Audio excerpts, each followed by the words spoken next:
called VNC software, and it's downloadable as a trial version, but you can buy your license for it. We can look for it in our programs, and it's right here, real VNC. And we have the server and the viewer. Right now we're at the viewer right now, and to connect, let's do a new connection real quick. We go to the real VNC, and we're gonna go to the viewer, and this is the IP that my iPhone has. You just go to settings, and I'll show you right now. So as soon as we connect, we're gonna connect. On my iPhone it says, do you remote access request, do you accept connection from 169.254.157.212, and we're going to click accept, and there we go. It's connected via wireless connection and ad hoc wireless. Well, we'll check that later. So this is my home screen. These are different folders that I have for my daughter for her games. Anyways, we are going to produce a ad hoc network called iPhone Tether, or whatever. It's iPhone Tether or Tether. We're gonna go to status, and it's really easy. It's fully connected. It has a very good strength. It's really easy to create a new one. Just go to setup or a connection, and you're gonna go to set up a wireless ad hoc. Click next, and then it's just two more next, and you're gonna create one. Once you've created it, you're gonna go to your settings on your iPhone, and you're gonna connect to that ad hoc network you created. I called it iPhone Tether, so it should come out here. We're gonna go to Wi-Fi. And under Wi-Fi, it's going to list all the current available networks. Mine, I only have one that was created by this laptop. And here we go. Our IP address and our subnet mask is this. And if we scroll down, this is very important. The HTTP proxy. This is the same address as was assigned, with a very important number called 1080. Anyways, this is how we're connected to this laptop, and we're gonna go ahead and transfer our internet service from the Mexican Telcel GSM service. We paid $49 pesos for 1 day. It's 200 megabyte of surfing time. So we'll see how that works. We're gonna get out of here, and for Tether to work, you have to have jailbroken your iPhone and unlocked it, installed Cydia. This is Tether right here. It's 1.0, it's the first version, and for all the support information, there's their website. And once on, it's going to give you the IP address, the port, and how many connections you have. Right here you have 0 right now. You have 0 bytes in this session. We have currently surfed 1.8 megabytes since today, since September 18. Okay, let's get out of here. In order to have Tether, you're gonna have to go to your Cydia, and Cydia is it's a third-party application that allows you to download other kind of software by developers. And some are free and some you pay for, but most of the time the free products out there are very, very interesting.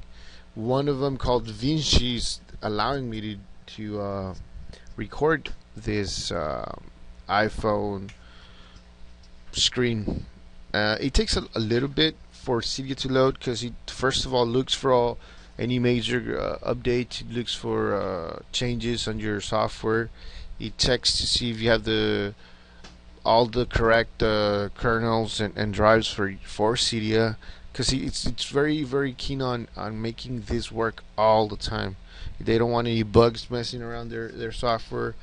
They already have enough bugs with Apple and other stuff, so they want to offer a really, really good service. That's why it takes so long for it to load. especially on a jailbroken and unlocked phone, because it's running under Telcel. See here, Telcel 3G.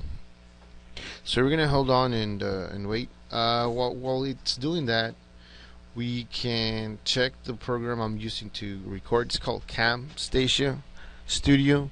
It's great. It allows you to edit your programs. It allows you to edit your videos. Also, it allows you to zoom in, zoom out, put pointers, callouts, which are like arrows, and zoom in into like specific typing windows. Because sometimes a tutorial lacks this magnifying or zooming in pans that make it difficult for us to type a certain URL or a certain path. It works like any photo studio, or what's it called, image cut, that you'll drop your video tracks in here and you can edit them. You can add audio. We can do a really quick version of that.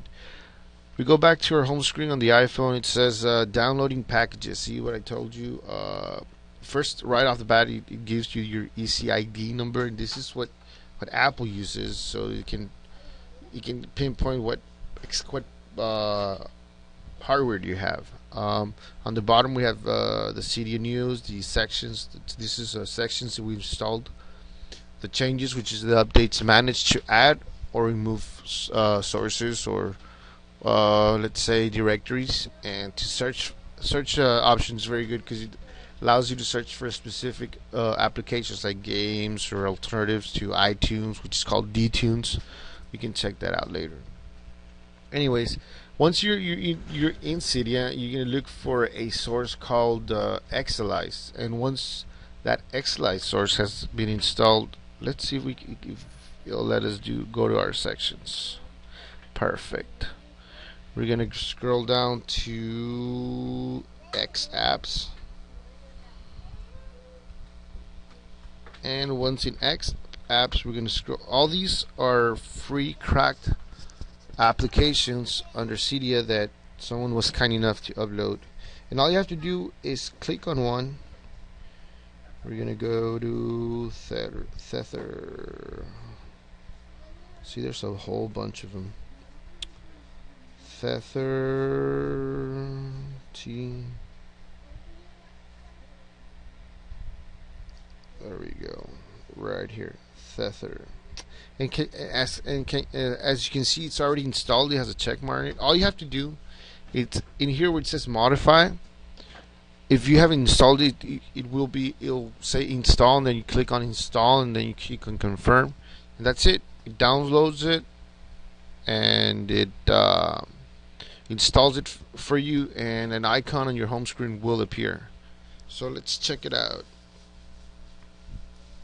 We're gonna exit our Cydia home screen, and right here, Tether. There we go. So now we have our IP address, our socket number, our port number, which we can say, and now we're ready to Tether. So to do so, we have to launch Tether application as such, and then we're gonna have to go to the internet, and mine's already configured, so it's gonna start loading the start page. There we go, it's surfing, and let's see if we have any major changes on Tether. See, we had 1.8 megas. See our connections moving, and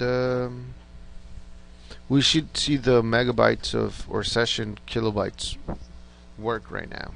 Anyway, see, we are online using a 3G unlocked jailbroken. It took me 3 hours to figure this out, but this, you have to make your computer point to those specific IP address and these specific ports, and for that you go to under options on either Safari or Internet Explorer. You go to Internet Options, and you're going to go to Proxies and change them. And under this tab, There's this. It's the same for Internet Explorer, Firefox. It's all the internet properties for all the browsers. You put on LAN settings. You're gonna be using proxy. You're gonna use your iPhone as a proxy server. So you go to advanced, and by default, Windows grays out all these things because it says use the same proxy servers for all protocols. It took me 3 hours to figure this out. You have to uncheck this one and type it again and type the port and press OK. OK for this, OK for that. Close this, and then you refresh and you're online. Right now we're doing a online. It's great if you're on the go, if you're traveling abroad. If you have prepaid, mine is a prepaid service. I paid 49 pesos for 1 day for 200 megabyte of surfing. So far we've used 2.8, and since I connected is 1 megabyte. It's great for checking emails, updating stuff. Not so much for live streaming or video streaming, but let's see our connections. Let's see how we're doing on the connections ones. We're gonna run an IP config as soon as this computer lets me. And the only bad thing about tethering is that it has to be running on your iPhone. You cannot use your iPhone like for surfing the eNet on it. You have to wait till you finish sharing internet connections. And let's see. I'm gonna go just click start CMD.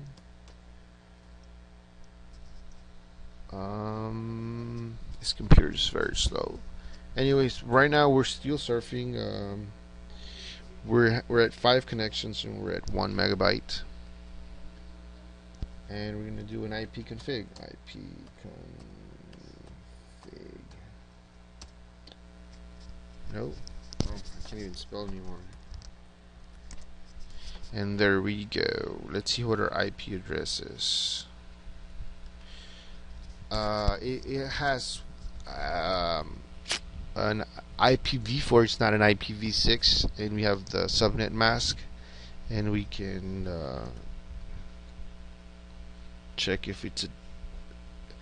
I don't know what the difference is between this one and this one. I don't know if this is generator or this one's. I don't know which one's switch, but that's what our current connection shows. Well, thanks for watching.